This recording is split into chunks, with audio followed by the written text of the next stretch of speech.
Mezzogiorno in punto, buongiorno a tutti, benvenuti, mercoledì 8 maggio e pronti per una nuova puntata di Focus TG, un modo per accompagnarvi, per tenervi compagnia, ma nello stesso tempo portarvi per mano nel nostro nord-est per vedere quali sono un po' tutte le notizie delle ultime ore, cosa sta accadendo adesso, cosa è successo nelle ultime ore.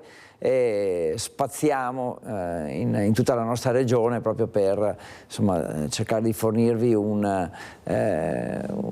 quello che può essere davvero uno scenario a 360 gradi su quello che accade dalle nostre parti.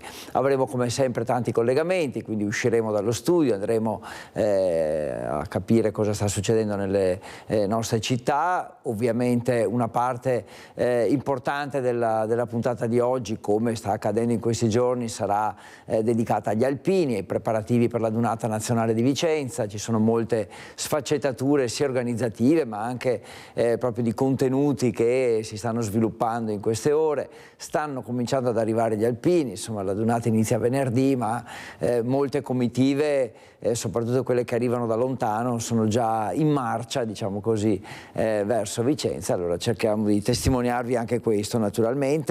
Prima di tutto però c'è come sempre la cronaca, quindi in attesa di avere cronaca in diretta dai nostri colleghi andiamo un attimo prima a Padova, perché salgono a 3 gli indagati per la brutta vicenda della pensionata padovana che, ricorderete, a Mortise, un quartiere a est di Padova, è stata azzannata mentre era nella sua abitazione da 5 cani di grossa taglia. Allora, come dicevo, sale il numero degli indagati.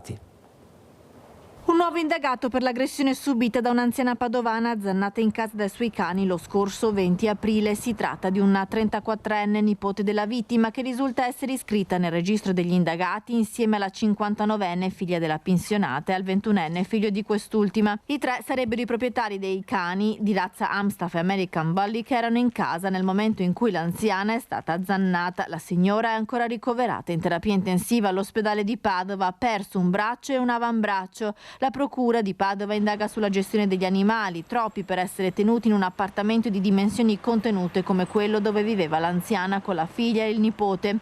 I cani sono tutti di grossa taglia, una di loro era anche in attesa di 15 cuccioli nati in questi giorni dopo il trasferimento in un canile di Rubano. Il servizio veterinario dell'USL 6, infatti, dopo i fatti aveva disposto il trasferimento in una struttura consona. Le indagini della procura vogliono anche chiarire se ci fosse un commercio non proprio legale di cani. Una di loro, la più aggressiva, era già stata messa in vendita in un sito online.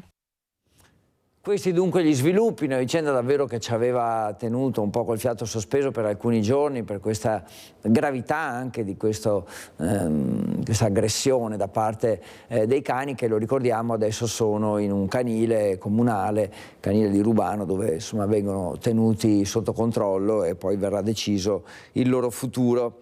E altra vicenda di cronaca di queste ultime ore è avvenuta a Jesolo, quindi ci spostiamo lì, dove si indaga per omicidio volontario. La vicenda è quella della morte di Roberto Basso. I carabinieri stanno indagando a tutto campo su quello che è accaduto. Il tabaccaio di Jesolo, che è stato trovato senza vita in casa in una pozza di sangue giovedì. Domani ci sarà l'autopsia. E ovviamente bisogna capire che cosa è accaduto, ci sono dei punti ancora oscuri e potrebbe essere, come dicevamo, un omicidio, quindi si indaga anche per questo reato. Facciamo un po' il punto della situazione. Abbiamo visto che sono entrati di notte e stanno facendo un po' la ricerca delle telecamere della zona per vedere appunto se riescono a ricostruire, penso, le ultime ore prima della morte. Sono indagini a 360 gradi, come si evince anche dalle testimonianze, quelle dei carabinieri, per far luce sul giallo intorno alla morte di Roberto Basso, il tabaccaio 64enne trovato lunedì mattina dal fratello Andrea in una pozza di sangue al piano terra della sua abitazione in via Antiche Mura a Jesolo. Il pubblico ministero ha aperto un fascicolo per omicidio omicidio, ma il caso è ancora avvolto nel mistero.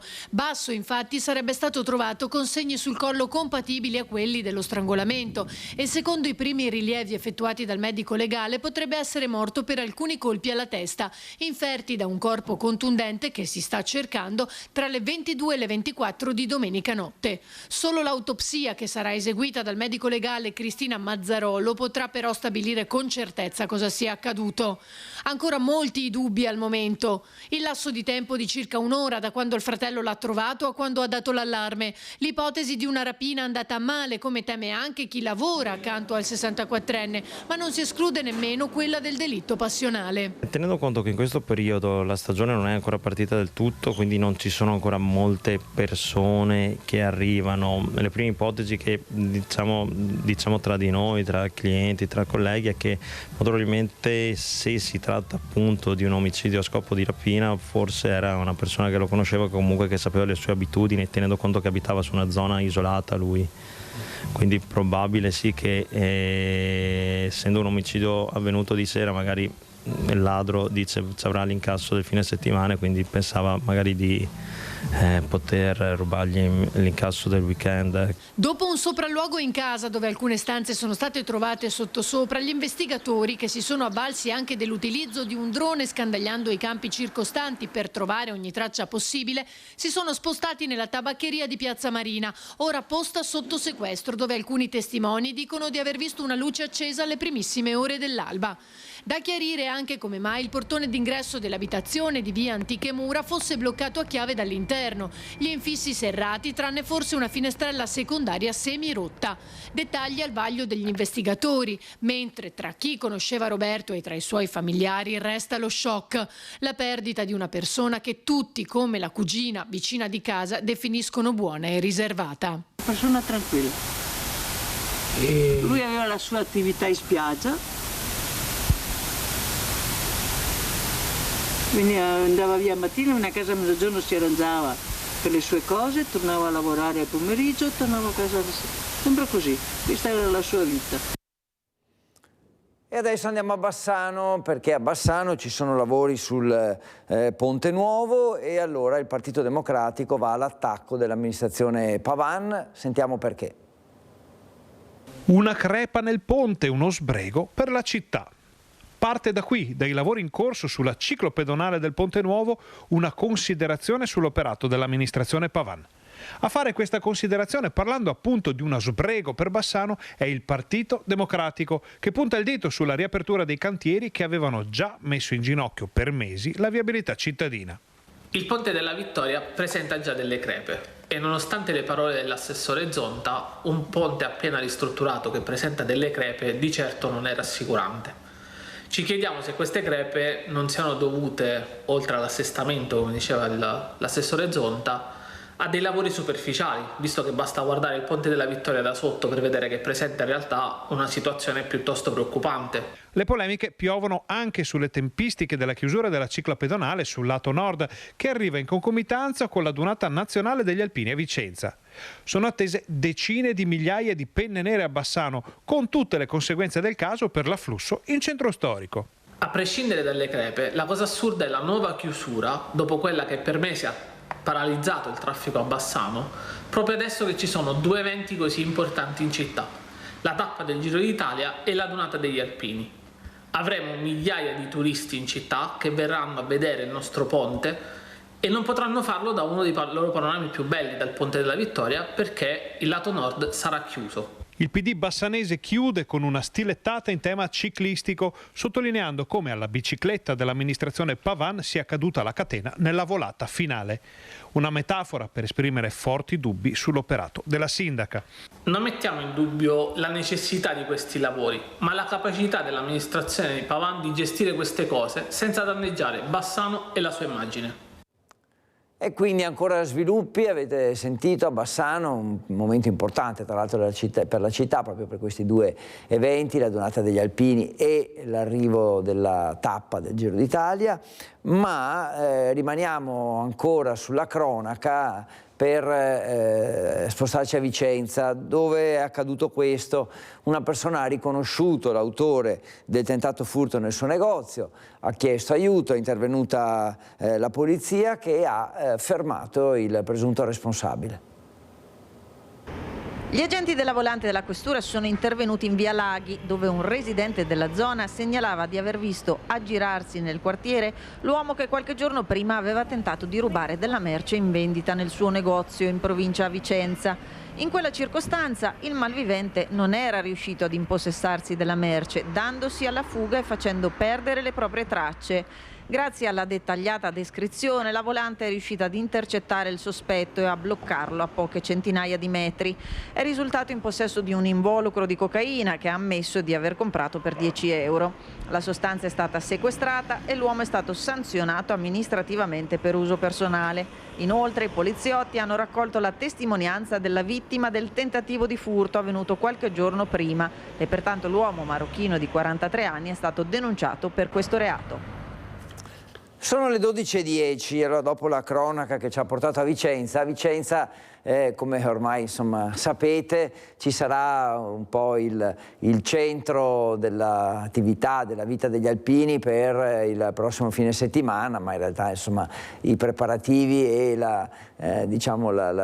un po' la tensione per quello che saranno i prossimi giorni è già iniziata, perché c'è da preparare la dunata, quindi ci sono ovviamente molti aspetti che vanno già approfonditi adesso, anche se manca qualche giorno. Ecco perché andiamo a Vicenza per parlare proprio dei preparativi in corso per l'allestimento della cittadella della Protezione Civile, per la precisione, a Campomarzo, che sarà un po' il cuore di questa 95esima adunata nazionale. Allora ci colleghiamo con Luisa Bertini e con Simone Squarcina, che sono lì insieme a Stefano Ravenna, che è responsabile della logistica dell'ANA. E allora un po' di dettagli, Luisa, a te la linea per sapere come sta andando e che cosa accadrà nell'area in cui vi trovate voi. Buongiorno a te, buongiorno al tuo ospite, buongiorno Simone Squarcina. Sì, buongiorno a te, i nostri telespettatori. Come anticipavi sono in compagnia del responsabile della logistica. Noi adesso ci troviamo in Campomarzo, che sarà un po' il cuore di tutto quello che capiterà qui alla dunata nei prossimi 3 giorni, tutto in fase di allestimento. Adesso vi mostriamo che cosa sta succedendo qui, perché tutti i volontari della Protezione Civile ANA sono già al lavoro oramai, a dire la verità, da qualche giorno. Stefano Ravenna, allora descriviamo con dettagli insomma quello che state allestendo, quello che è già possibile vedere e quello che vedremo anche durante i prossimi giorni. Allora, siamo all'ingresso, all'interno della cittadella della Protezione Civile. Qui verranno rappresentate tutte le specialità, tutta la componente tecnica della nostra Protezione Civile dell'ANA. Abbiamo già allestito parte della cittadella. All'ingresso, come potete vedere, già la componente, quella informatica, telecomunicazione, droni, stanno ultimando adesso i lavori. Spostandoci verso di noi la parte, quella dell'antincendio boschivo, una buona componente dell'associazione, che viene affiancata anche in caso di calamità da una componente delle forze armate. Infatti anche loro sono qui all'interno della nostra cittadella. Poi là vediamo anche tanti tendoni, c'è movimento anche alla nostra destra. Che cosa ci sarà là? Allora, di dietro di tutta questa dei volontari che vedete che stanno operando adesso, sarà posizionata, troverà posto tutta la componente logistica e legata all'impatto idrogeologico, quindi tutta quella che è la potenzialità che noi possiamo esprimere in ambito di trasporti, di allestimento campi e di ausilio alla parte idrogeologica, che è la componente, quella che ci vede impegnati in caso di allagamenti, alluvioni e tutta quella parte legata all'idro. E poi diciamo ci saranno varie dimostrazioni, anche i ragazzi, gli studenti che verranno a visitarvi potranno fare qualcosa anche loro? Sì, allora le varie isole sono state pensate in maniera che non siano solamente statiche, ma saranno dinamiche. I ragazzi insieme ai nostri operatori potranno provare tutta l'attrezzatura dell'antincendio boschivo, potranno salire sulle nostre macchine in movimento terra insieme con gli operatori, quindi provare le macchine in movimento terra e poter fare anche tutta la parte legata all'idro, vedere la specialità sub salvamento fluviale, come si muove in ambito acquatico. Monteremo una piscina, una grande piscina di quelle esterne, e lì molto probabilmente potranno anche riuscire a indossare un idrocostume e a provare l'impatto con l'acqua. Ecco, quindi oltre all'allestimento, insomma, ci si deve aspettare anche una grande emozione e una grande partecipazione, perché lo ricordo, Vicenza, la città più alpina d'Italia, viene definita da sempre, e qui sono attese tra le 400.000 e le 500.000 persone, quindi insomma tutto sarà allestito ad hoc, non sarà lasciato niente ovviamente al caso. Io per il momento ringrazio il nostro ospite e a proposito proprio di tutta l'organizzazione che c'è dietro, c'è anche il tema sicurezza, per cui vediamo insieme un servizio e poi la linea può tornare allo studio. Uffici mobili di polizia, carabinieri e polizia locale di Vicenza verranno allestiti in piazza De Gasperi e piazza Biade, considerati punti strategici per la logistica in occasione della 95esima Adunata Nazionale degli Alpini. Gli uffici mobili vedranno la presenza costante di ufficiali di polizia giudiziaria a cui poter presentare eventuali denunce per qualsiasi tipo di reato nell'ambito della manifestazione.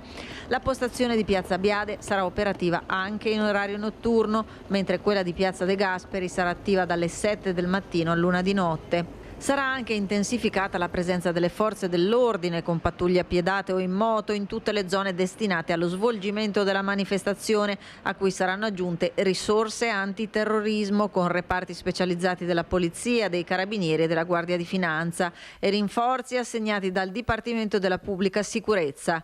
Per i controlli ai varchi di chiusura delle zone rossa, arancione e gialla saranno invece impiegate risorse della Polizia Locale e della Polizia Provinciale.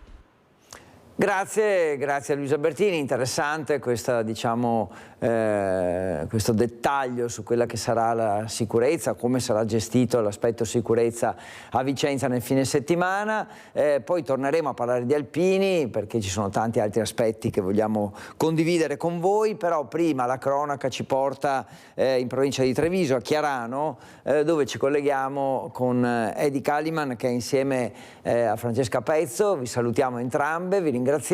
Vedo, Edi, che sei con degli ospiti per parlare di una vicenda accaduta qualche tempo fa, insomma, con un operaio che era stato ferito a colpi di pistola. Che sviluppi ci sono? Ricordaci un po' anche che cos'era accaduto. Ciao, buongiorno. Esatto, Federico, buongiorno. Ci troviamo a Chiarano in via Tabacchi in compagnia dell'avvocato Zuri di Aydin Kukici, giusto? Dico bene, 37 anni, esattamente 2 mesi fa, nel punto che vedete alle nostre spalle, all'incrocio con via 4 novembre, il signore è stato raggiunto da 2 colpi di arma da fuoco. Erano le 7:10 di mattina, stava uscendo per andare al lavoro, uno scooter si è avvicinato, erano in 2 a bordo di questo scooter, uno dei 2 ha tirato fuori una pistola e ha sparato. 2 colpi andati a segno, uno alla gamba, uno all'addome.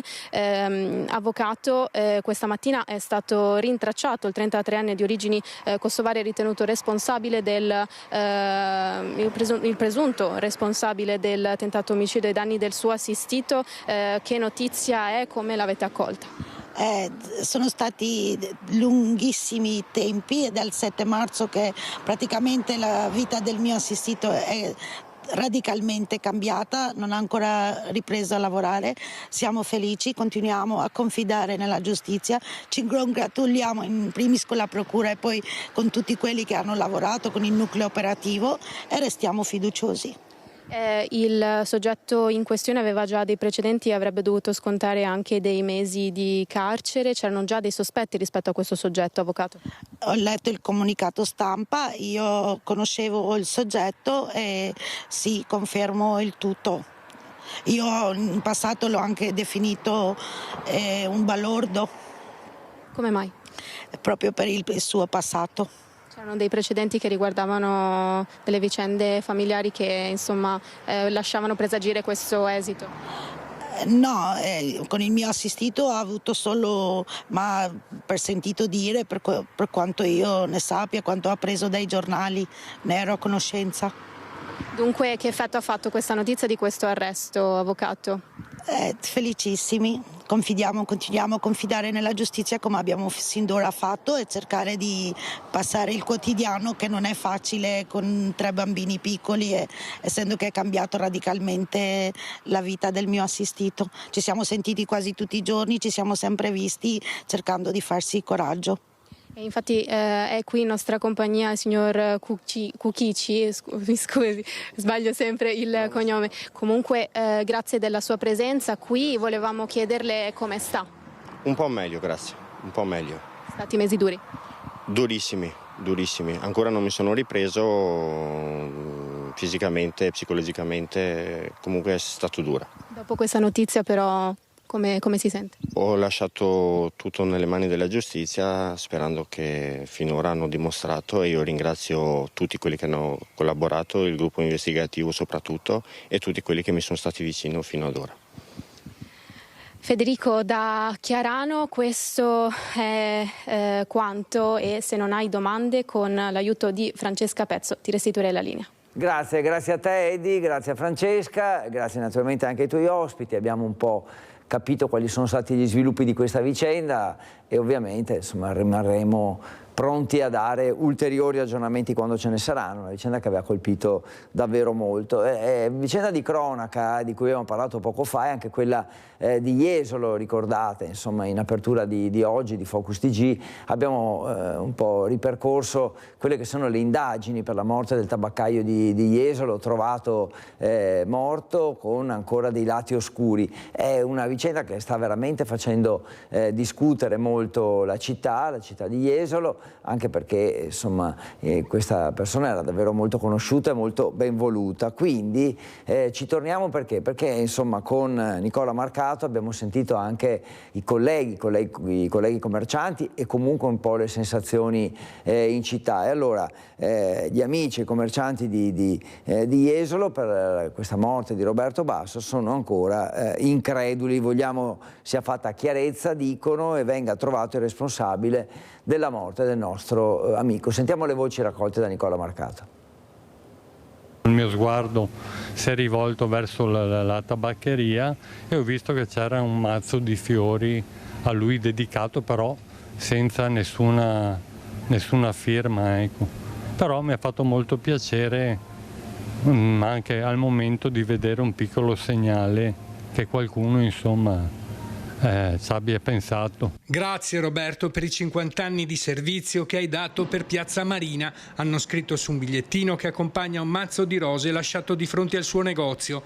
Resta lo sgomento e la vicinanza dei colleghi della zona, non ci resta che lasciar lavorare gli inquirenti, ci dicono, mentre i carabinieri stanno chiudendo la saracinesca del suo tabacchi. Roberto che persona era? Una persona squisita, tranquilla, ecco, proprio come persona. Affabile con i clienti? Affabilissimo. Lei l'ultima volta che ha visto Roberto quando è stato? E l'ultima volta è stata domenica verso il tardo pomeriggio.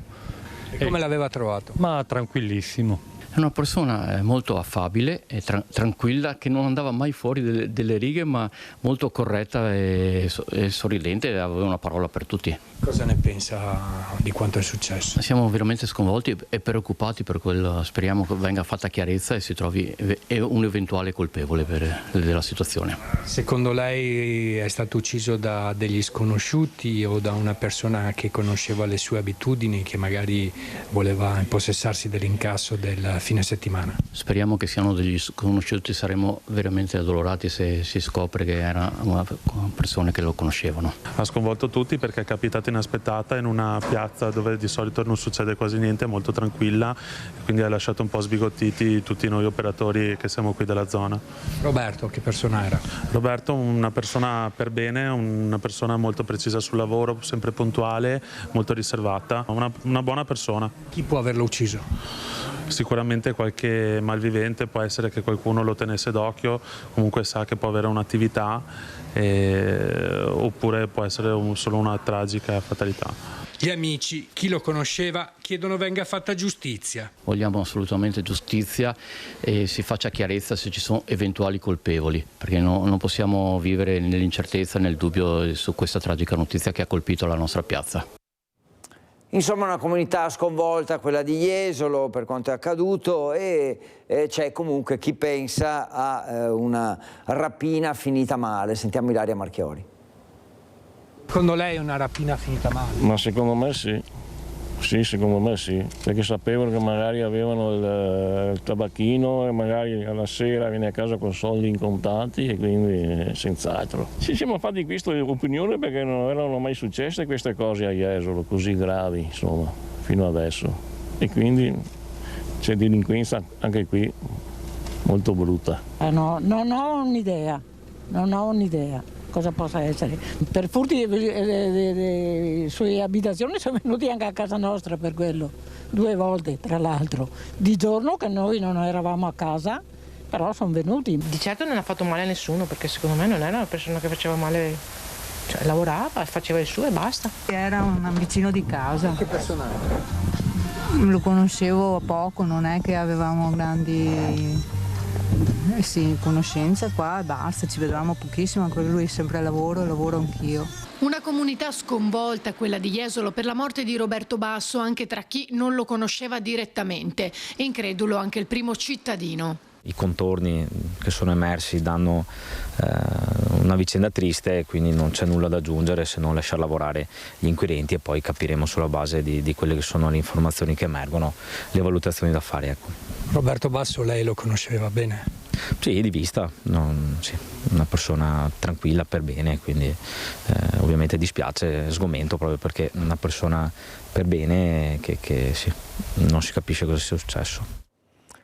Quindi questo è un po' il sentimento che c'è a Jesolo. Ovviamente continueremo ad occuparci, grazie ai nostri colleghi della redazione di Venezia, di questa vicenda per capire se possono o potranno esserci ulteriori sviluppi. Ma a proposito di Venezia insomma al centro anche della parte economica della nostra regione per quanto riguarda la pesca, e quindi pesca che diciamo tradotto in attualità significa granchio blu di cui si parla molto. Allora abbiamo Ilaria Marchiori collegata con noi per capire cosa sta succedendo, è con Simone Merlo, Ilaria, che la supporta sul piano tecnico, mentre il suo ospite è Antonio Gottardo. Adesso ci facciamo raccontare chi è, ma soprattutto insomma quali potrebbero essere gli sviluppi legati al mondo della pesca e in particolare al granchio blu, perché servono soldi per diciamo gestire questa emergenza, vero Ilaria?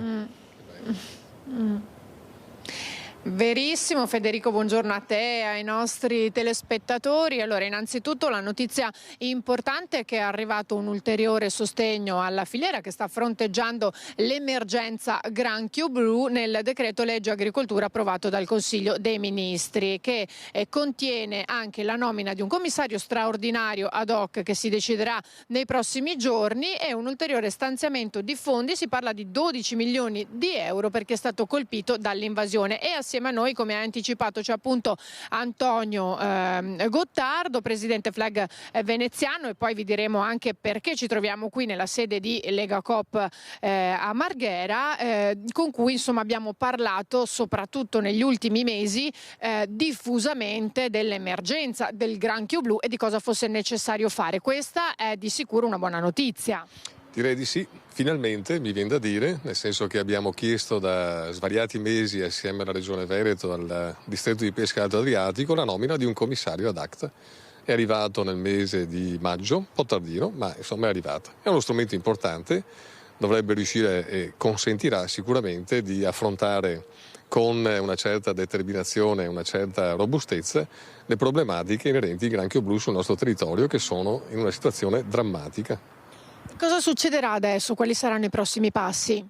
La nomina del commissario, l'individuazione e capire bene il budget a disposizione, ma soprattutto capire il provvedimento di applicazione del tecnicismo legge 102, quale ricaduta potrà avere sulle imprese, sui consorzi e sulle cooperative, cioè se potremo applicare oggettivamente questo strumento a disposizione. Gottardo, quello che è fondamentale e che è un messaggio che voi lanciate ormai da tantissimo tempo riguarda il fatto che non devono essere fondi o comunque messe in campo iniziative per fronteggiare l'emergenza e basta, ma per pensare anche al futuro.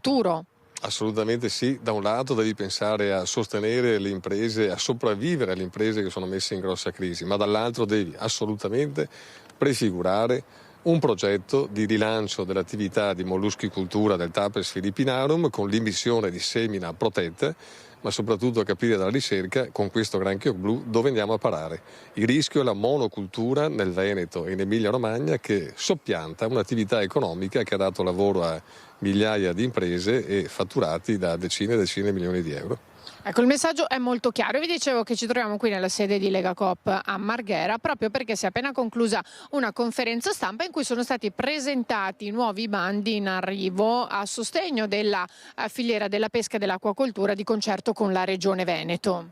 Sì, sono fondi importanti che cercheremo di destinare al territorio, alle imprese, alle amministrazioni locali, ai consorzi, alle cooperative, proprio in un'ottica di diversificazione produttiva, di sostenere le imprese in questa fase difficile, ma dare anche un'opportunità a un sistema veneto che è fatto di turismo, che è un'economia importante, ma affiancato anche un'attività di pescaturismo e ittiturismo come fonte integrativa del reddito, che dà valore aggiunto anche all'attività e all'offerta turistica nel nostro territorio. Grazie ad Antonio Gottardo, qui da Marghera restituisco la linea allo studio.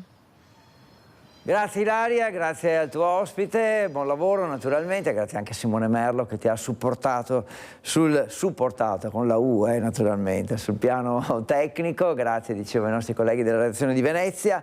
E le elezioni europee che insomma provocano anche delle polemiche, oltre che naturalmente campagne elettorali per cercare di raccogliere i voti che servono per essere appunto eletti in Europa. Chi fa discutere? Beh, insomma, non ci nascondiamo che la candidatura del generale Vannacci a nord-est per la Lega fa discutere, crea diciamo sicuramente un dibattito anche acceso, e adesso c'è un nuovo caso che è scoppiato dopo le dichiarazioni del generale che a Zan, ad Alessandro Zan, deputato del Partito Democratico, pure lui candidato, ha detto come omosessuale non rappresenti la normalità. L'onorevole Padovano risponde sei fuori dalla Costituzione. Sentiamo un po' questo botta e risposta.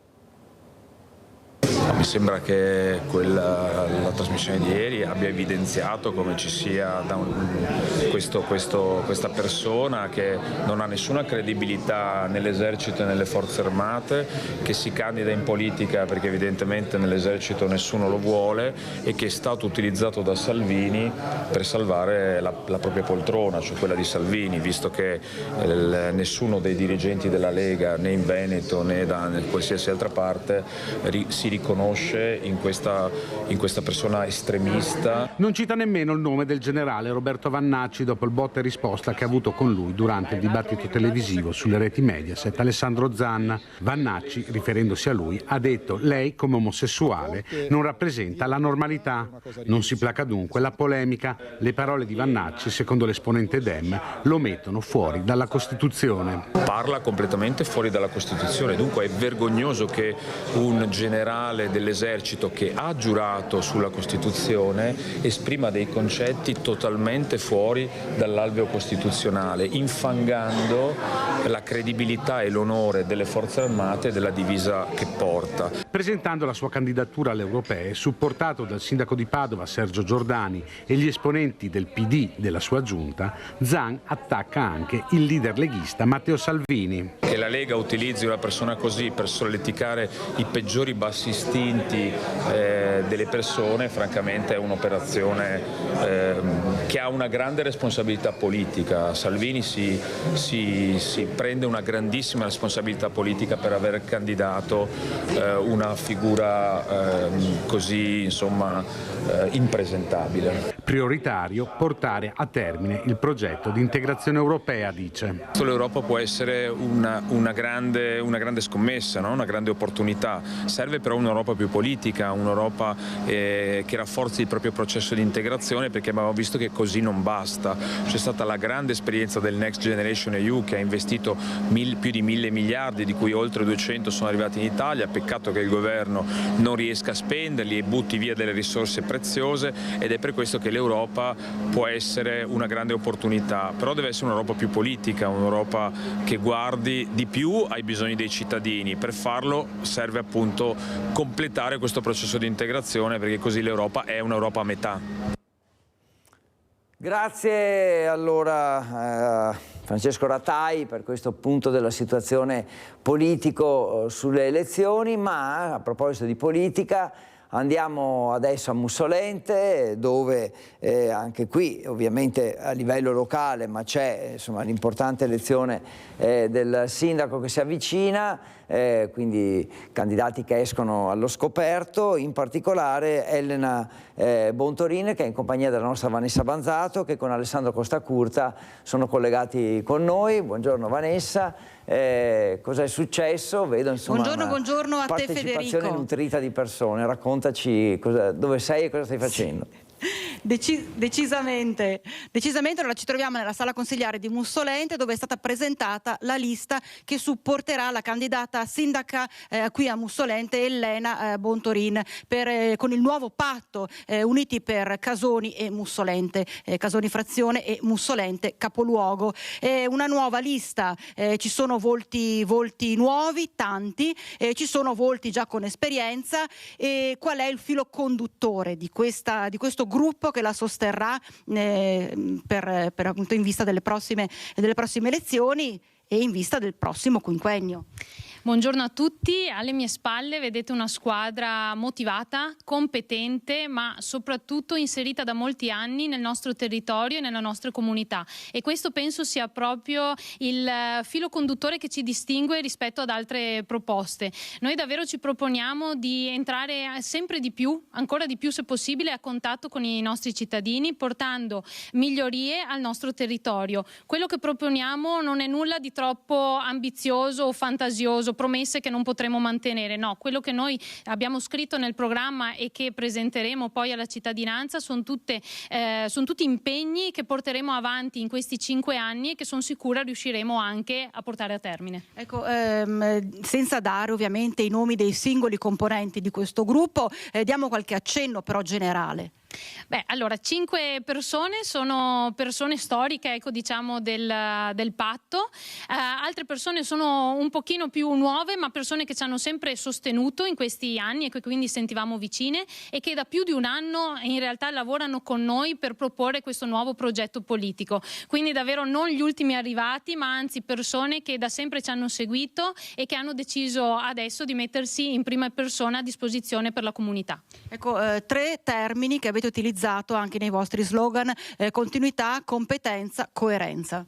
Sì, la continuità di ciò che stiamo già facendo da 10 anni e che ci impegniamo a portare avanti nei prossimi 5, la competenza di chi lo sa fare, perché noi ci sentiamo dopo questi anni di esperienza di avere davvero le competenze, ma anche il sapere di come funziona davvero la macchina comunale, di quello che è possibile e a volte anche non possibile fare, o magari che va magari rimandato magari anche semplicemente di qualche mese, di un anno.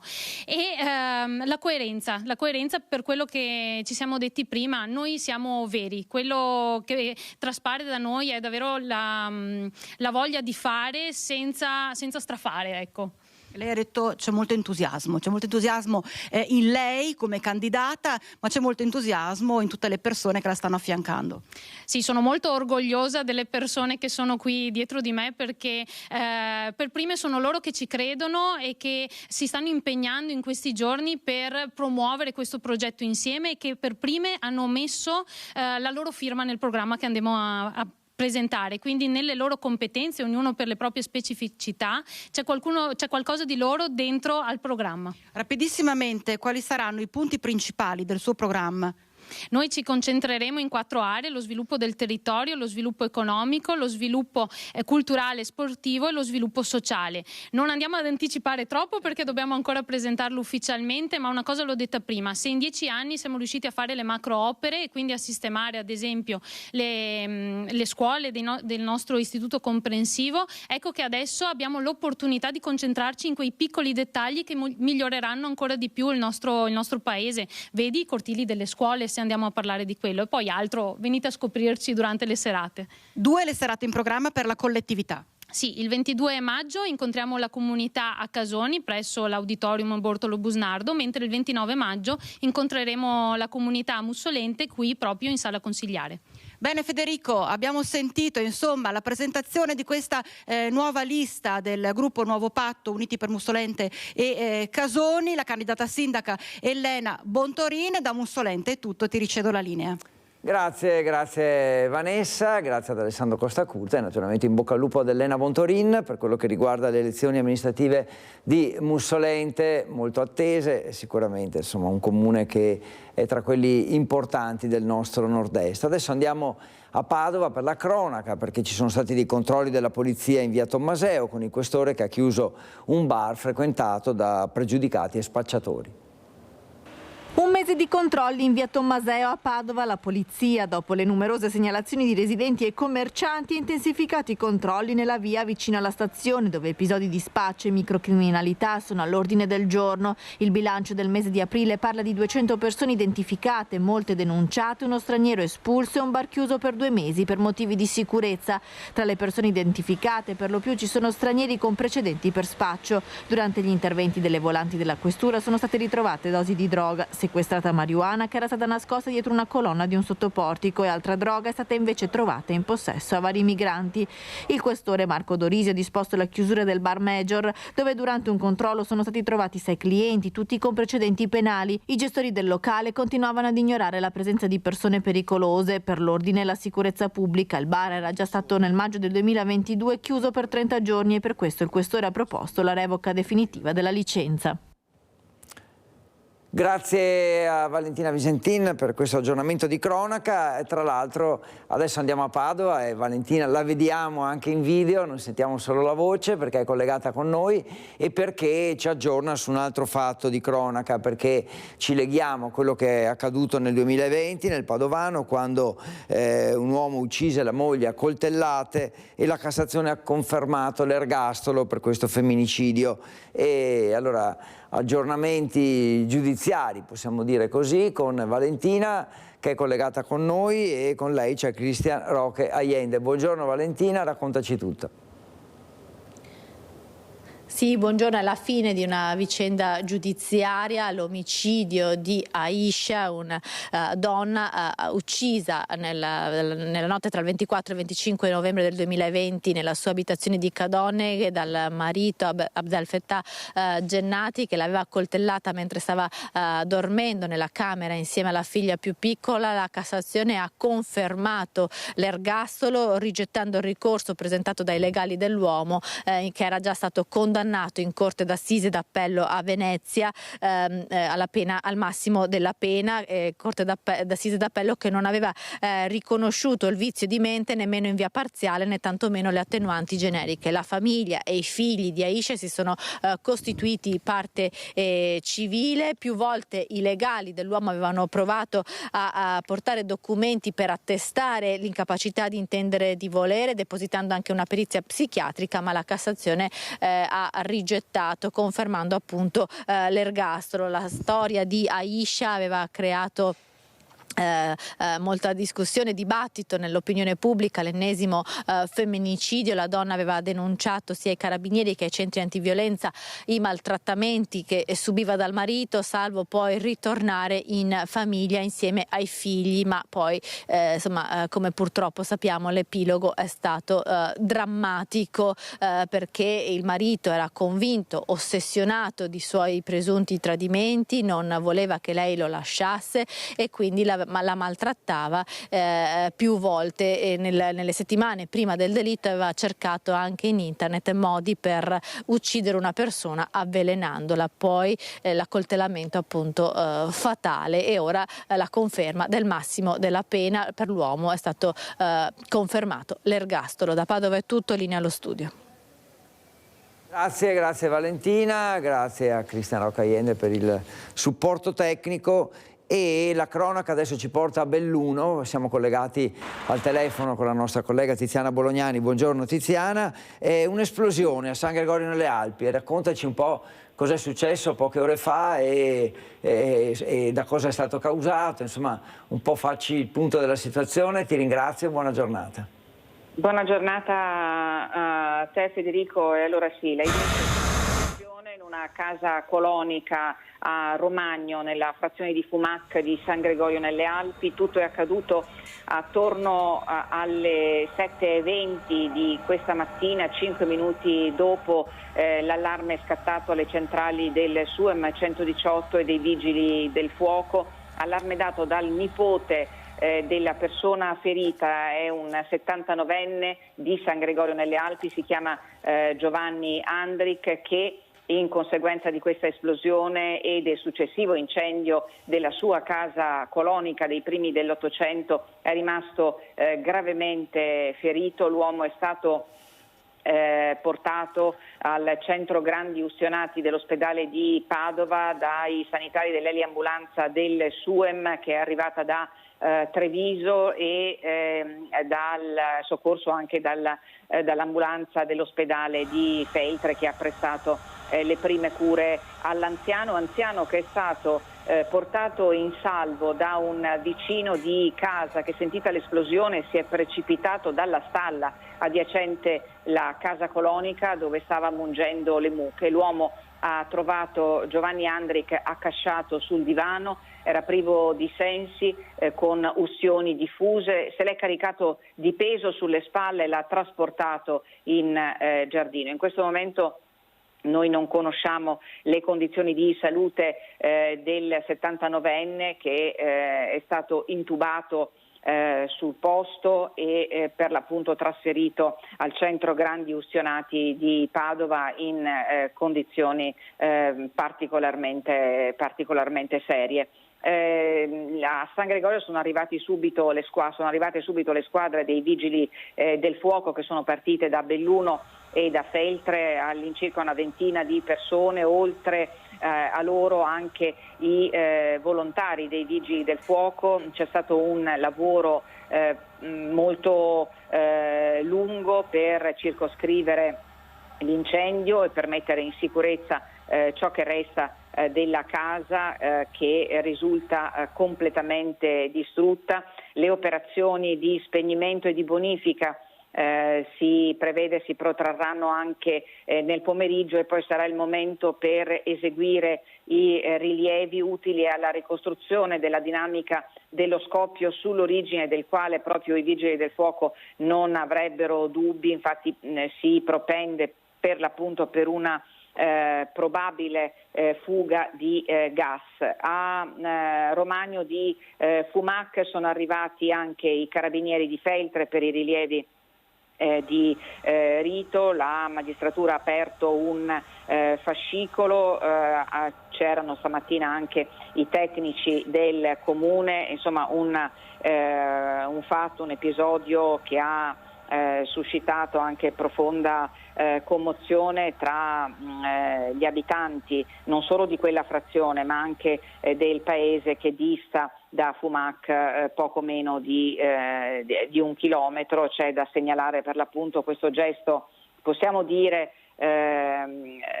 senza timore di smentita, gesto eroico di questo vicino di casa, che dopo aver sentito lo scoppio, dopo aver realizzato che cosa stava capitando, ha lasciato il suo lavoro nella stalla e si è precipitato immediatamente nell'abitazione di Giovanni Andric e del suo vicino di casa per fare di tutto per mettere l'anziano in salvo. Federico. Sì, da come ce l'hai descritto Tiziano, veramente una vicenda anche insomma, imponente anche sul piano dei soccorsi, insomma veramente un episodio grave e importante. Ci dici anche dove siamo, cioè, tanto per collocare geograficamente San Gregorio. San Gregorio nelle Alpi e nella parte sud-ovest della provincia, ed è un comune abbarbicato sotto le vette feltrine. Siamo nel territorio del Parco Nazionale Dolomiti Bellunesi, tra Belluno e Feltre, sulla destra del Piave. Grazie, ecco, era interessante anche capire dove eravamo. Grazie, naturalmente sviluppi ulteriori ce li darai nei notiziari. Questa sera, sì, certo. Ecco. Buona giornata e buon lavoro, grazie Tiziana. Buon lavoro anche a voi e a te, ciao. Grazie a Tiziana Bolognani, e ovviamente insomma davvero una vicenda grave ma anche dai contorni importanti, ecco, visto il numero di soccorritori intervenuti. Ci uniamo ai complimenti e ai ringraziamenti per quello che ha fatto il vicino di casa, che sicuramente insomma ha compiuto un gesto eroico, come l'ha definito Tiziana, e che certamente speriamo abbia salvato la vita al 79enne. E adesso torniamo a Jesolo, dove siamo stati per il possibile omicidio del tabaccaio trovato morto, però ci torniamo per un episodio, per una vicenda invece che per fortuna è molto più positiva, perché l'ospedale di Jesolo ha accolto delle tirocinanti americane nel settore della riabilitazione, quindi ULSS 4, collaborazione, futuro, speranza e sanità, che in questo caso è certamente vincente. Sentiamo. Si chiamano Anna, Tara e Loren, hanno 28 e 24 anni e arrivano dal Colorado. Le due giovani studentesse americane hanno varcato la soglia dell'ospedale di Jesolo per iniziare il loro tirocinio di 8 settimane nell'unità di medicina fisica e riabilitazione.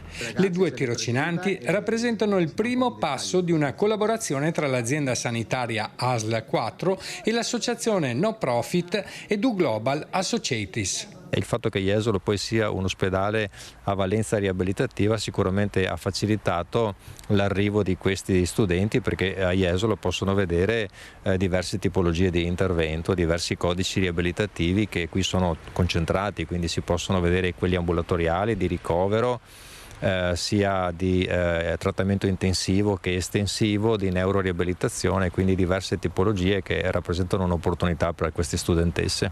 Negli Stati Uniti il percorso di fisioterapia si suddivide in un periodo di formazione generale di 4 anni in college e successivamente di una specializzazione di altri 3 anni. Solo successivamente all'esame di Stato potranno esercitare la professione.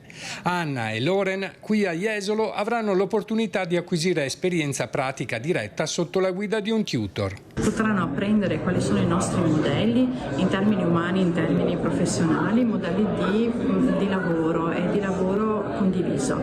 E sicuramente anche noi avremo modo di apprezzare le loro qualità e avere un confronto utile anche a nostro favore. In un mondo sempre più interconnesso, questa collaborazione rappresenta un passo avanti nell'arricchire il panorama sanitario locale attraverso lo scambio di conoscenze ed esperienze internazionali. Grazie a Nicola Marcato, interessante questa collaborazione che avrà sicuramente sviluppi positivi. Ancora cronaca, ancora aggiornamenti, ancora collegamenti.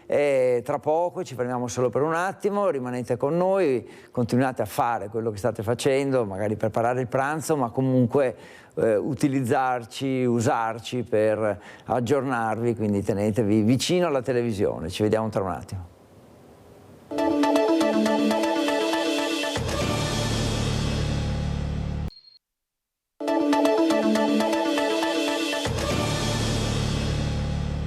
(12:57), mercoledì 8 maggio, ancora un po' più di mezz'ora da trascorrere insieme con Focus TG. Siamo stati già all'esterno del nostro studio con tutti i collegamenti vari che ci sono stati, ancora non è finita e abbiamo ancora insomma tante notizie naturalmente da darvi.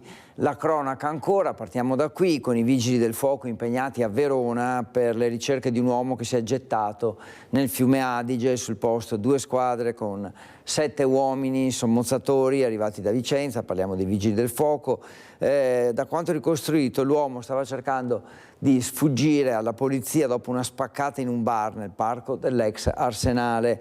Secondo le prime ricostruzioni si è tuffato vestito, è scattato l'allarme, lanciati anche allarmi dai passanti. Le ricerche stanno proseguendo anche con un elicottero che sorvola la zona. Secondo quanto si è appreso, insieme a lui c'erano 2 complici, uno è stato bloccato dalla polizia, l'altro è riuscito a fuggire, a far perdere le sue tracce.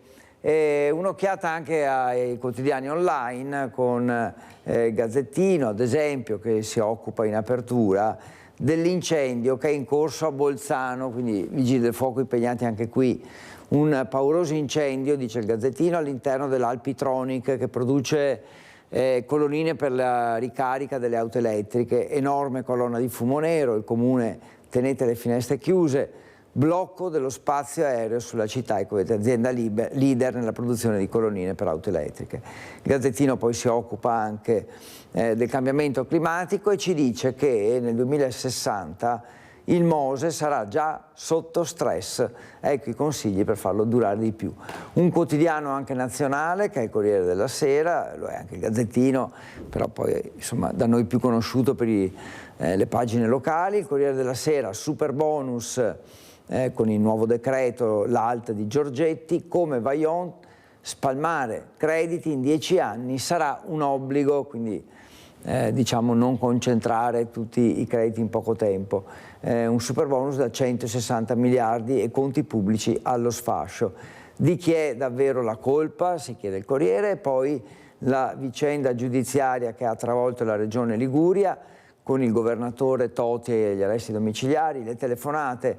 Sono buttato in barca da Aldo, facciamo la proroga così è tranquillo, uno dei colloqui diciamo telefonici che ci sono stati e che sono stati intercettati dalla Guardia di Finanza.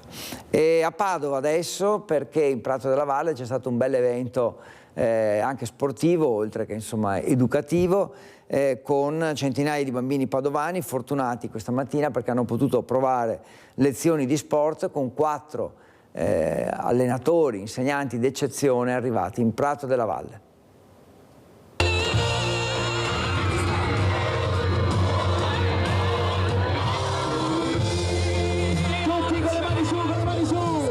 Quattro grandi campioni dello sport, a tutti gli effetti leggende nelle loro discipline, questa mattina hanno trasformato Prato della Valle in una palestra a cielo aperto, accolti da un'ovazione. Adriano Panatta, Andrea Lucchetta, Ciccio Graziani, Martin Castrogiovanni sono arrivati in città per la terza tappa del più importante tour sportivo educativo italiano, un campione per amico, giunto alla 23esima edizione. Ad attenderli centinaia di alunni delle scuole primarie di Padova, che con loro hanno potuto provare il tennis, la pallavolo, il calcio e il rugby. Per tutti, ecco i loro consigli e i loro messaggi. Lasciargli un bel ricordo proprio dello sport, fatto con spensieratezza e con il sorriso. Un ragazzino può decidere di scegliere qualsiasi tipo di sport, perché noi vediamo che in questi tour purtroppo tanti bambini sono legati alla tecnologia, iPad, telefonini, PlayStation. E quando a un bambino dico che sport fai? Non faccio sport, gioca alla PlayStation.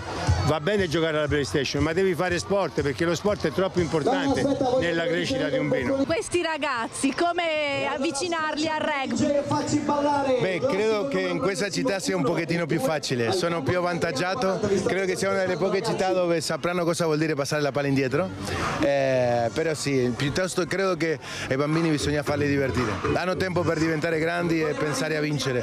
Credo che a questa età i bambini devono fare lo sport per quello che è, per divertirsi e per stare bene. Io devo innescare il divertimento. Se il bimbo si diverte, ricercherà poi automaticamente dove giocare a spike ball e a volley 3. Nasco ovviamente trevigiano, ma penso che le radici siano ben piantate, una terra, il Veneto, che guardate un po' ha anche regalato un palcoscenico importante per le nostre ragazze del sitting volley che hanno vinto i campionati europei a Caorle e ora saranno quest'anno alle Paralimpiadi di Parigi. Tutto il nostro mondo e soprattutto il modo di essere trevigiano e disperdere ovviamente in tutta Italia quella voglia di essere frizzantino come un prosecco e lungo come radicchio trevigiano spadone. La simpatia di questi grandi campioni e la capacità sicuramente di trasmettere ai più piccoli la passione per lo sport, direi che è proprio un'iniziativa sicuramente azzeccata. Allora speriamo e invitiamo anche noi tutti i giovani a scegliere uno sport e a divertirsi. L'avete sentito, insomma, la parola divertimento da Castrogiovanni, da Lucchetta soprattutto, e anche da Panatta, proprio perché quella sia la priorità per chi pratica uno sport.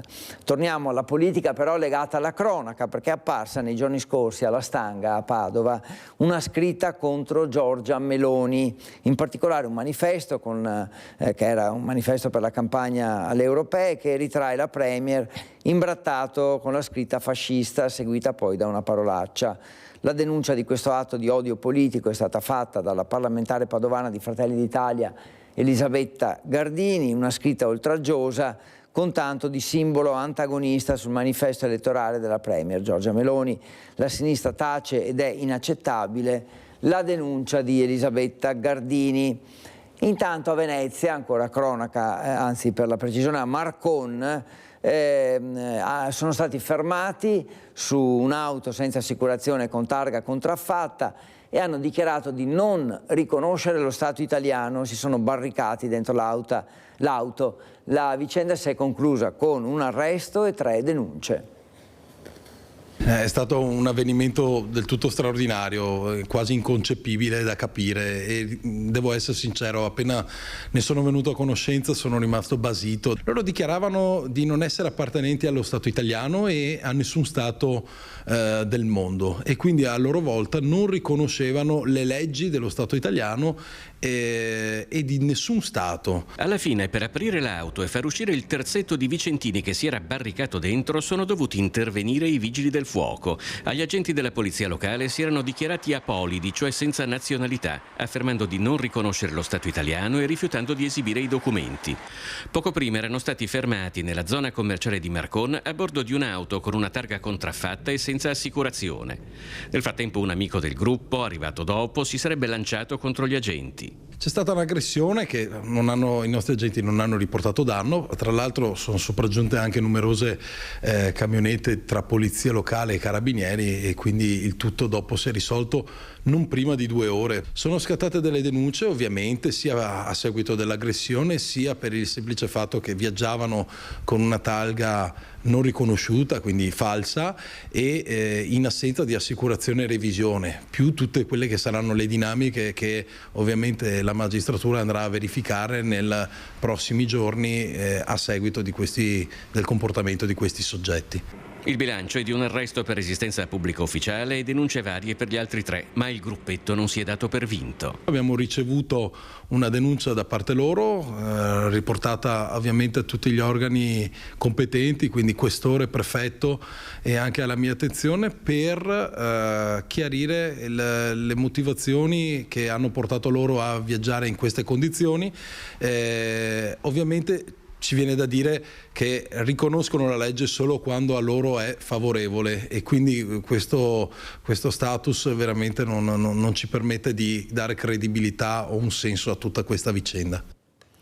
13.06, adesso torniamo a occuparci, a parlare degli alpini, perché manca sempre meno la dunata delle penne nere. Gli alpini padovani ci raccontano il loro impegno tra emergenza e sociale. Queste sono le esperienze raccolte da Francesco Ratai. Manca sempre meno al fine settimana della dunata alpina, la 95esima, che si terrà a Vicenza quest'anno.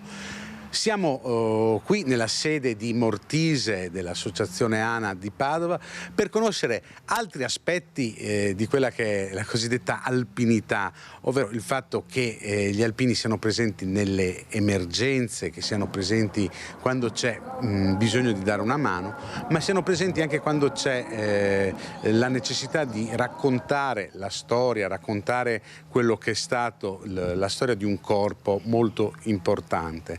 Con Con noi Giampaolo Gottardo, che è coordinatore del gruppo emergenze, e Giuseppe Nicoletto, che è coordinatore del centro studi del gruppo ANA di Padova. Inizierei con il signor Giampaolo. Insomma, quando c'è un'emergenza grande o piccola, gli alpini ci sono. Gli alpini di Padova ci sono fin dal 1969, non c'era ancora la protezione civile nazionale, è iniziato con un nucleo che ha iniziato ad associarsi, ad affiancarsi ai vigili del fuoco per gli interventi di incendio boschivo nei Colli Euganei. Poi un po' alla volta si sono allargati ad altre emergenze finché dopo il terremoto del Friuli, in cui sono intervenuti a fianco alle truppe alpine, è stato il Ministero che con Zaberletti ha riconosciuto la protezione civile e quindi anche il nostro nucleo, che fra le altre cose si fregia del titolo del prima unità di protezione civile a livello nazionale come protezione civile alpina. E voi siete sempre presenti in tutte le emergenze, dalle alluvioni in Emilia, in Toscana, solo per citare le ultime, però siete presenti anche nelle piccole emergenze, come può essere il maltempo che ha colpito per esempio i Colli Euganei poco tempo fa. Sì, l'intervento dell'unità di protezione civile degli alpini si sviluppa ogni qualvolta c'è la vita umana in pericolo, per cui anche la piccola esodazione può creare problemi e dà la necessità di mettere in sicurezza la popolazione innanzitutto, poi anche naturalmente i beni e quelle che è la vita civile. Quindi noi siamo intervenuti dall'esodazione del Muson, perché è richiesto dalla protezione civile locale, fino al Vaia. Il Vaia è una grande emergenza che ha riguardato la zona del Bellunese e del Trentino, e fino alle piccole emergenze dove era necessario un intervento anche solo per fare le insaccate. Voi sapete, quei mucchi di sacchi di sabbia che vengono messi per limitare l'esodazione, e quindi questa è la nostra funzione principale. Con invece il signor Nicoletto parliamo dell'impegno che gli alpini portano nella società, all'interno per esempio delle scuole. È molto forte il vostro aiuto e l'impegno che mettete per il ricordo e la memoria. Sì, la nostra attività vuole essere un contributo, una collaborazione con i docenti e quindi con la scuola, per portare delle conoscenze e delle esperienze che integrino o siano complementari alle materie curriculari che vengono svolte dai docenti dei programmi scolastici. Come sezione di Padova abbiamo costituito il gruppo Centro Studi nel 2011, quando c'è stato il 150° dell'Unità d'Italia. L'attività che si svolge ovviamente proponendo degli argomenti che vanno dalla storia, perché noi da un motto siamo custodi della memoria ed esempio di solidarietà. E i ragazzi come rispondono quando vi vedono? Sono incuriositi? Riescono a fare loro quello che gli trasmettete? Guardi, sono grandi soddisfazioni, piccole ma davvero soddisfazioni che emozionano e che ci confortano nell'impegno che mettiamo, perché ci dedichiamo parecchio tempo. Naturalmente non siamo docenti, quindi noi ci proponiamo per collaborare con gli insegnanti. Pertanto con tanta passione leggiamo, ci documentiamo, portiamo delle prove andando ad attingere documenti, per esempio all'Archivio di Stato, piuttosto nelle molto fornite biblioteche che abbiamo. E i ragazzi rispondono davvero con una curiosità che ci emoziona tante volte. perché sarà il nostro cappello strano, no?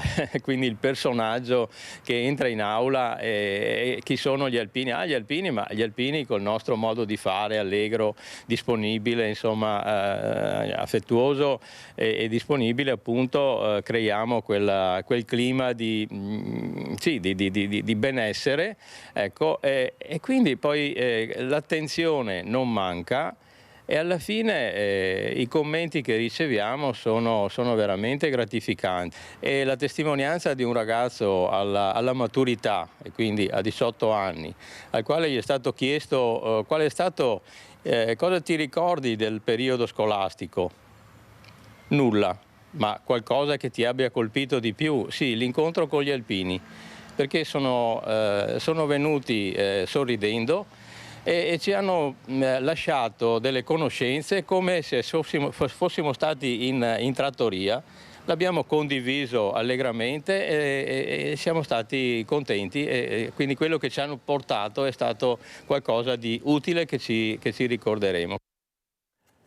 E allora molto interessante quello che fanno gli alpini padovani per tutto quello che riguarda gli aspetti della solidarietà, e che quindi ovviamente saranno impegnati al raduno del fine settimana. Sono pronti anche i cittadini per il raduno di Vicenza. Non vediamo l'ora di accogliere gli alpini, queste le voci dei cittadini vicentini, tra loro anche l'alpino Sergio, che omaggia con un fiore tutte le telespettatrici di Rete Veneta. Ci sono le bande, loro sono simpatici e io ho un figlio alpino. Ci sarà anche suo figlio? Sì, naturalmente sì, col bambino, eccetera, col cappello, tutto tradizione, tutto secondo tradizione. E lei verrà? Io guardo la sfilata, sì. È una cosa che aspettavamo da molto tempo, per cui ben accetta gli alpini. Hanno sempre fatto cose positive e continuano a farne in ogni momento, e quindi viva gli alpini. È un orgoglio per la città. Certo, per noi vicentini è un orgoglio, anche perché abbiamo 2 medaglie d'oro e quindi siamo una città proprio bella. E viva gli alpini. E viva gli alpini. Sono strafelice, non contento solo. Come mai? È perché mi è sempre piaciuto il corpo degli alpini. Io non ho fatto il militare negli alpini, però mi sono sempre piaciuti e sono contento di questa festa nella nostra città. È veramente un orgoglio, è un piacere averli. Ecco. Guarda, io non sono stato alpino, però mi piace. Li segue? Sì, e hanno fatto tanto e fanno anche tanto, insomma. Ecco, è importante. Pensi che a mio nipotino ci ho comprato la maglietta? Mio nonno è un alpino. Sì, e lui verrà qua a vederla con mia figlia. No, è una cosa bellissima, bellissima. Poi loro sono bravi, quello che stanno facendo, poi sono sempre presenti in ogni occasione, alluvione, questo, quello. È un gruppo, mio marito faceva parte dal 1963 e adesso lui non c'è più e mi hanno chiesto di inserirmi nel gruppo e io faccio parte anch'io. Lei è un alpino, parteciperà a questa donata? Sì, aspiravo sempre da tanto tempo che arrivasse ancora un'altra. E poi una dedica e omaggio dell'alpino Sergio a tutte le donne telespettatrici di Rete Veneta. Una donna con fiori in mano fa 2 fiori. Giusto, i conti tornano, direi assolutamente, grazie all'alpino Sergio, sempre in tema alpini, però adesso diamo un po' di notizie di servizio, nel senso che vi diciamo quali sono le dirette, le edizioni speciali su Rete Veneta per raccontare questa adunata. Arrivano gli alpini a Vicenza, un fiume di penne nere per fare la storia con una adunata nazionale che verrà ricordata fra le più importanti. E noi di Rete Veneta saremo a fianco degli alpini e della gente per raccontare questo evento storico. Si parte venerdì sera con una puntata speciale di Focus dedicata alla adunata e agli alpini con le iniziative del capoluogo berico e del territorio. Sabato saremo in diretta dalle 11 del mattino per un lungo racconto per voci e immagini di tutto quello che succede a Vicenza e non solo, grazie ai collegamenti con Bassano del Grappa e Marostica. Un'intera giornata dedicata agli alpini che si concluderà in serata con la diretta della festa in centro dei tanti cori che si esibiranno nelle chiese di Vicenza e con i collegamenti dai campi per raccontare anche chi è a casa le emozioni di questo imperdibile appuntamento. Domenica, infine, saremo in diretta dalle 7 del mattino per portare nelle vostre case l'arrivo degli alpini in città e lo sfilamento con le fanfare e quel fiume di penne nere che sarà ricordato nella storia di Vicenza, del Veneto e degli alpini. Per tutta la giornata saremo a fianco di chi sfila con orgoglio, portando in alto il nome degli alpini fino alla Maina Bandiera e al passaggio della Stecca. Ancora una volta Rete Veneta e la TV, amica degli alpini, al vostro fianco per vivere assieme ogni emozione di questo grande appuntamento. Quindi sforzo importante, l'avete sentito, grazie a Ferdinando Garavello che ci ha riassunto un po' gli impegni, gli appuntamenti, le dirette da non perdere, veramente tante ore con voi e soprattutto con gli alpini. E adesso, sempre rimanendo su questo tema, Chiara Gaiani ci parla di una marcia speciale di 2 giorni a piedi ed è quella di Aldo Serraiotto, alpino della sezione ANA di Mussolente, che accompagnato dagli amici alpini di Enego è partito dal ponte di Bassano con le sue 2 mule diretto alla Dunata di Vicenza. Le abbiamo sempre portate a tutte le adunate, abbiamo partecipato, ma questa qui abbiamo voluto farla a piedi e qui vicino, siamo andati anche a Udine, però questa qui è più vicino, abbiamo più tempo per fermarsi e tutto quanto. Poi tra l'altro Castellan continua a tirare fuori il formaggio e soppressa, non andiamo più via, guarda che dobbiamo andare a Vicenza, noi no, sta qua. Sono partiti di buon mattino, rigorosamente a piedi e sfidando la pioggia, gli alpini che accompagnano Aldo Serraiotto verso la Dunata di Vicenza, scorta fedele a queste 2 splendide mule curate e allevate con l'amore delle penne nere per questi animali. Ci presenta le sue compagne di viaggio? Questa qui è la Samat, questa ha 20 anni. E non li dimostra, vero? E questa qui invece ne ha 14. E si chiama? Grenoble e Samat. Perché la passione per i muli, per le mule in questo caso? Per una pazzia e anche per un caso fortuito. Sono andato alla Dunata di Udine, no, e c'era una mula, da lì ho visto sto qua, ho detto, ho visto sta mula e è andato a finire che l'ho comprata e da lì dal 2008 che ho muli. E così, quella lì è morta e poi ho trovato un'altra che gli assomiglia, bella, e anche questa qui, e ho continuato ancora, dai. Anche perché non c'è alpino senza il suo mulo. Sì, il mulo fa parte degli alpini. Una marcia serrata in puro stile alpino, con Aldo Serraiotto, gli amici del gruppo ANA di Enego e anche Vincenzo, arrivato dall'Aquila. Partenza dal Ponte degli Alpini, tappa per il pranzo da Urbano Castellan, con le mule che gradiscono il pane dal cappello. Da Rosà a Pozzoleone, notte a Bressanvido, ospiti del locale gruppo alpini. Mettiamo i muli in una stalla, perché così stando si possono asciugare, eccetera, e gli alpini di Bressanvido ci fanno la cena, dormiamo là e così. E domani mattina partiamo per Vicenza. Arrivo previsto? Domani pomeriggio dalle 3 alle 4 siamo ospitati all'Istituto Lampertico di Vicenza. Dove vi troverete anche durante la Dunata, se qualcuno... Sempre lì, siamo sempre lì. Guardatele che belle, Samat e Grenoble, gli zoccoli nuovi, la criniera tagliata, il portamento da mule alpine incuranti della pioggia, fiere e prudenti, da vere soldatesse a 4 zampe. E allora arrivederci a Vicenza, sperando che a baciare la Dunata ci sia il sole.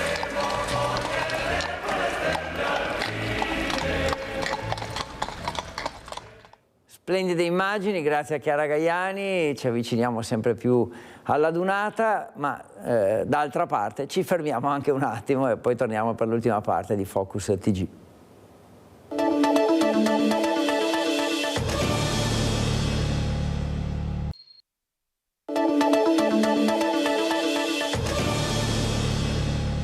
Ancora qualche minuto da trascorrere insieme con Focus TG. Mercoledì 8 maggio e politica che torna nel nostro programma perché parliamo delle elezioni amministrative al Vetriolo a Cadoneghe, quindi siamo a nord di Padova. Uno dei candidati va all'attacco dell'attuale vice sindaco contestando un presunto conflitto di interessi. La campagna elettorale si fa incandescente a Cadoneghe, il comune al centro la scorsa estate della vicenda dei famigerati Velox che hanno prodotto migliaia e migliaia di multe. Ora è protagonista di un acceso scontro tra il candidato indipendente alle prossime amministrative Enrico Scacco, che attacca l'attuale vice sindaco Davis Vigolo su presunti favoritismi ad un'impresa del territorio. Su delle segnalazioni dei cittadini fatto un accesso pubblico generalizzato, cioè un accesso al settore edilizia privata del Comune di Padova. Lo può fare chiunque, non è che lo faccio io come Enrico Scacco come candidato sindaco, lo può fare qualunque persona. Da questi incartamenti è venuto fuori che ben 2 pratiche hanno come progettista il vice sindaco Davis Vigolo per Furlan Costruzioni, che ha la sede a Cadoneghe e con la quale il Comune di Cadoneghe ha stretto degli accordi pubblico-privati che, ripeto, sono più che legittimi. Peccato che il vice sindaco abbia votato con delibere di giunta questi accordi pubblico-privati per lo stesso costruttore. Quindi quali interessi faceva Davis Vigolo? Quelli della pubblica amministrazione o quelli del privato? Basta chiarire questo. Federcontribuenti intanto presenterà un esposto in procura per chiedere verifiche su un presunto conflitto di interessi. Delle assegnazioni di lavori dove comunque il nome è sempre della stessa azienda e uno dei votanti della giunta è il vice sindaco. Un vice sindaco che, ripeto, ha migliorato il suo tenore di vita come vice sindaco, perché prima comunque sembrava che non lo fosse, che non vivesse comunque in maniera così agiata. E ora sorge il sospetto che ci sia qualche commistione o qualche conflitto di interessi, perché se sei vice sindaco non puoi appoggiare una ditta per tutti i lavori comunque del comune di cui hai la tua dominanza. La richiesta è che la procura valuti la posizione del vice sindaco, che dovrebbe ricandidarsi al fianco del sindaco uscente Marco Schiesaro. Federcontribuenti si interroga poi sull'opportunità della candidatura di Vigolo, che però in una nota risponde alle accuse. Sono affermazioni molto gravi e mi riservo di approfondire nelle sedi legali per difendere e salvaguardare la mia immagine personale e l'onorabilità della mia professione, dice Vigolo. All'inizio del mio mandato ho firmato un documento nel quale mi sono impegnato a non avere interessi professionali all'interno del comune e a non assumere incarichi di lavoro che riguardino aziende o privati cittadini di Cadoneghe, aggiunge il vice sindaco, concludendo con una stoccata al candidato indipendente. Credo che Scacco, invece di perdere tempo con noi, dovrebbe concentrarsi sul suo programma e sulla sua campagna elettorale. Ed ora andiamo a Marostica, dove è stato varato il nuovo ponte Maggiore Morello lungo la strada provinciale 71, un cantiere aperto in notturna con la chiusura totale del ponte che ha fatto sì di poter ridurre i disagi per la viabilità.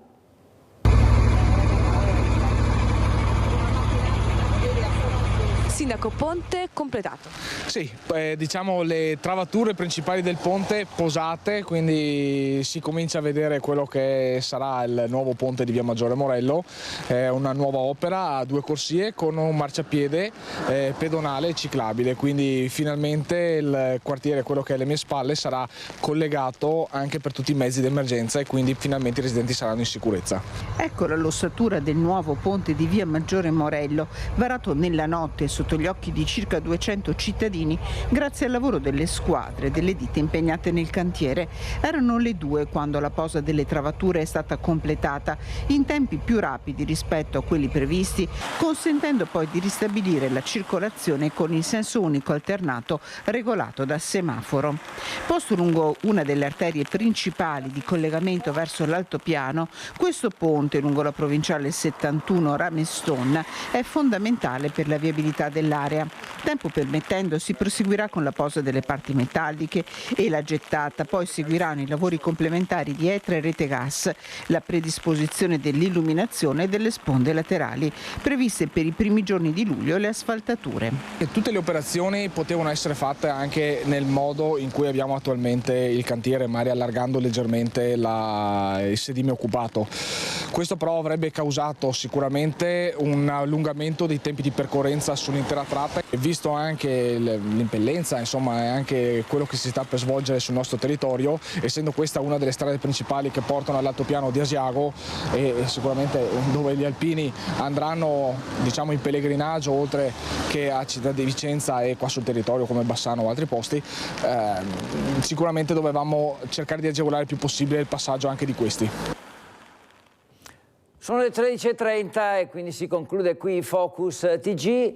Grazie per averci seguito, speriamo di avervi fatto compagnia, vi auguro buon pomeriggio, rimanete naturalmente su Rete Veneta. Grazie e buona giornata.